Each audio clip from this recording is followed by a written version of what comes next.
శ్రీశైలంలో కార్తీక మాసం పౌర్ణమి గడియలు కావటంతో క్షేత్రమంతా భక్తులతో నిండిపోయింది.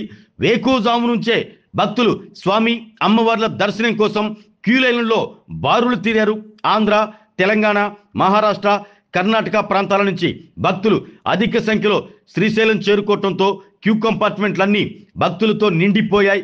క్యూ లైన్లలో వేచి ఉన్న భక్తులకు అల్పాహారం, పాలు, బిస్కెట్లు, మంచినీరు అందిస్తూ భక్తుల సేవలో అధికారులు నిమగ్నమయ్యారు.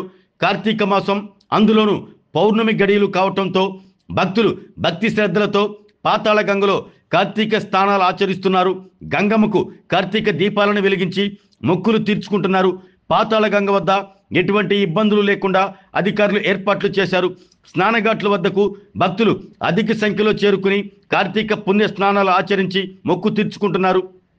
శ్రీశైలం ఆలయానికి భక్తుల రద్దీ పెరిగింది.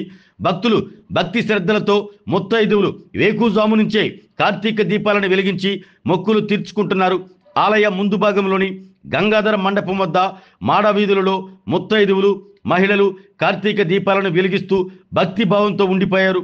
పైగా ఈరోజు కార్తీక మాసం పౌర్ణమి కావటంతో ముక్కంటి క్షేత్రం భక్తులతో కిక్కిరిసింది.